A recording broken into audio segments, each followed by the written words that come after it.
મહુવા નજીકના ઓજી વિસ્તારને મહુવા શહેરી વિસ્તારમાં વિધિવત રીતે આવરી લેવાતા સ્થાનિક ભવાનીનગર વિસ્તારના રહીશોએ સક્રિય ધારાસભ્ય શિવાભાઈ ગોહિલ અને દરખાસ્ત કરનાર ભરતભાઈ બામણિયાનું કુમકુમ તિલક કરી સામૈયા કર્યા હતા.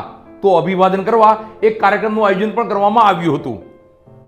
ઓજી વિસ્તાર એવો ભવાનીનગર વિધિવત રીતે મહુવા નગરનો ભાગ બનતા અહીંના રહીશોએ સક્રિય ધારાસભ્ય શિવાભાઈ ગોહિલ સહિતના આગેવાનોનું સામૈયા કરી ફૂલહાર પહેરાવી સ્વાગત કર્યું હતું. તો આગેવાનોનું અભિવાદન કરવા એક કાર્યક્રમનું આયોજન કરવામાં આવ્યું હતું. આ બાબતે વિગત જોઈએ તો મહુવા નજીક આવેલી સોસાયટીઓ અને વિસ્તારોને સક્રિય ધારાસભ્ય શિવાભાઈ ગોહિલના પ્રયાસો અને ભરતભાઈ બામણિયાની કુશળ કામગીરીથી મહુવા નગરમાં સમાવી લેવામાં આવતા સ્થાનિકોએ આનંદની લાગણી અનુભવી હતી. ત્યારે ગઈકાલે મહુવાના ભવાનીનગરના રહીશોએ આ કઠિન કાર્ય પૂર્ણ થતા અભિવાદન અને આભારની લાગણી વ્યક્ત કરવા એક કાર્યક્રમનું આયોજન કર્યું હતું. આ કાર્યક્રમમાં પ્રથમ સક્રિય ધારાસભ્ય શિવાભાઈ ગોહિલ, નગરપતિ ચાંદનીબેન મહેતા, ભરતભાઈ બામણિયા, નાગરિક બેંકના બિપિનભાઈ સંઘવી, સોની બજારના વેપારીના પ્રમુખ ચેતનભાઈ સાગર સહિતનાઓનું કુમકુમ તિલક કરી સામૈયા કરવામાં આવ્યા હતા. તો સાથે જ ફૂલહાર પહેરાવી તમામ આગેવાનોનું સ્વાગત કરવામાં આવ્યું હતું. આ ઓજી વિસ્તાર મહુવા નગરનો ભાગ બન્યો છે. તેમાં જેઓએ કુશળ કામગીરીથી આ કાર્યને પાર પાડ્યું છે તેવા ભરતભાઈ બામણિયા આ બાબતને લઈ શું કહે છે તે જાણીએ. 35 વર્ષથી જેની આપણે રાહ જોતા હતા એ ગત ક્રમમાં 2 વર્ષ પહેલા હું જ્યારે ટાઉન પ્લાનિંગનો ચેરમેન હતો એ દરમિયાન મેં પહેલું કામ જો કોઈ કર્યું હોય તો અહીંયાથી દરખાસ્ત કરવાનું કામ ભવાનીનગર ગાયત્રી ઝુંપડપટ્ટી આજુબાજુના જેટલા સર્વે નંબર છે એ બધા સર્વે નંબર મહુવા નગરપાલિકાની હદમાં આવે તે માટેની દરખાસ્ત કરવાનું કામ એ પહેલું એવું કામ કર્યું હતું. અહીંયાથી આ બધાને ખબર છે એ બધાને ઉત્તર ભેગો છે ને બધાને ઉત્તર કહું કે ભાઈ પહેલું કામ મારે કરવું છે તો મારે ભવાનીનગર વિસ્તારમાં જે મારા સમાજના અને અન્ય સમાજના જે લોકો બધા રહે છે એમને મારે મહુવા નગરપાલિકાની હદમાં મેળવવા છે. આ કામ મેં કર્યું હતું એનો મને શ્રેય મળ્યો છે. એનો હું ખૂબ આભાર વ્યક્ત કરું છું અને એનો હું ખૂબ ગર્વ અનુભવું છું કે આ કામ મારા થકી થયું છે.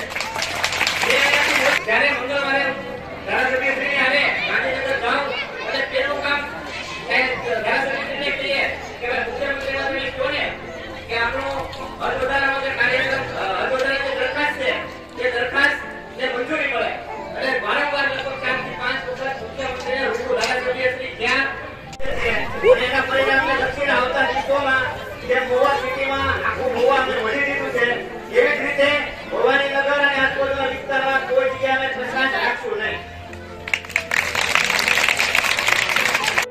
મહુવા નજીકનો ભવાનીનગર વિસ્તાર હવે મહુવા શહેરનો ભાગ બની ગયો છે. ત્યારે આ વિસ્તારમાં હવે મહુવા નગરમાં મળતી તમામ સુવિધાઓ પણ મળતી થશે. Road, underground drainage, street light જેવી પ્રાથમિક સુવિધાઓ આ વિસ્તારને હવે મળશે. ત્યારે અહીંના રહીશોમાં ઉત્સાહ સાથે આનંદની લાગણી છવાઈ હતી.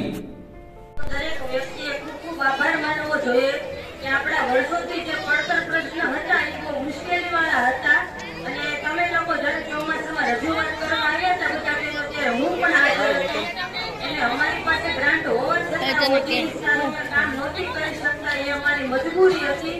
પણ ધારાસભ્ય ભરતભાઈ બામણિયાની અથાગ પ્રયત્ન અને મહેનતથી આપણા ઓછી વિસ્તારમાં નગરપાલિકામાં સમાવેશ કરી દીધો છે અને હવે ટૂંક સમયની અંદર તમારે પહેલા પાણી જ આવી જશે, પછી લાઈટ આવશે. ધીમે ધીમે અમારી પ્રક્રિયા જેમ જેમ આગળ ચાલશે તેમ તમને રોડ, રસ્તા, પાણી, લાઈટ, ગટરની બધી સુવિધા આપશું.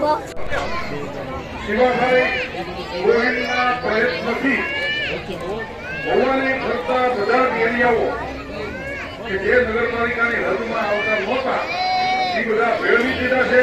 એનો વટકો બહાર પડી ગયો છે અને નગરપાલિકા હવે જેમ ગામની અંદર કામ કરે છે એમ કામ કરતી નથી જશે. છેલ્લા 3 થી 4 દશક જેવા સમયથી મહુવાનો ભવાનીનગર વિસ્તાર મહુવા નગરનો ભાગ ન હતો. અહીંના રહીશોને નગરપાલિકા દ્વારા સુવિધા તો મળતી, પણ મહુવા શહેરમાં જે સુવિધા મળી રહી છે તેટલી સુવિધા ન મળતી. આ વિસ્તારની અને લોકોની ચિંતા કરી મહુવા વિસ્તારના સક્રિય ધારાસભ્ય શિવાભાઈ ગોહિલે મુખ્યમંત્રી સુધી એકવાર નહીં અનેકો વખત રજૂઆતો કરી અને આ અશક્ય અને કઠિન કામને સૂઝબૂઝથી પાર પાડ્યું અને આખરમાં ગુજરાત સરકાર દ્વારા આવા ઓજી વિસ્તારને મહુવા નગરનો ભાગ બનાવતા જેઓએ સફળ પ્રયાસ કર્યા છે તેવા મહુવા વિસ્તારના સક્રિય ધારાસભ્ય શિવાભાઈ ગોહિલ શું કહે છે તે જોઈએ.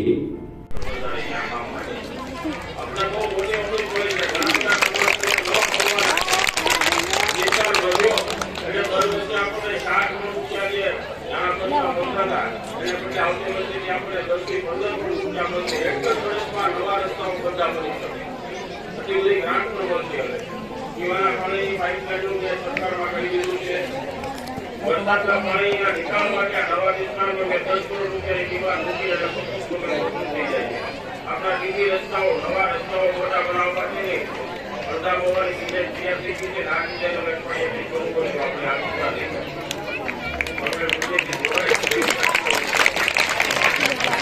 એટલે કામમાં વહીવટી પ્રક્રિયામાં પૂરેપૂરો પહોંચવું પડે. એમાં આપણે બધા કામનામાંથી હવે આટલું ઓછું ભણેલા હોય એ બધી વાતો કરી નથી પણ ટૂંકામાં તમને કહી દો જે બહુ વાત સોસાયટીઓમાં જે સુવિધા મળતી હતી ને ત્યાં મારો ભાડુદારનો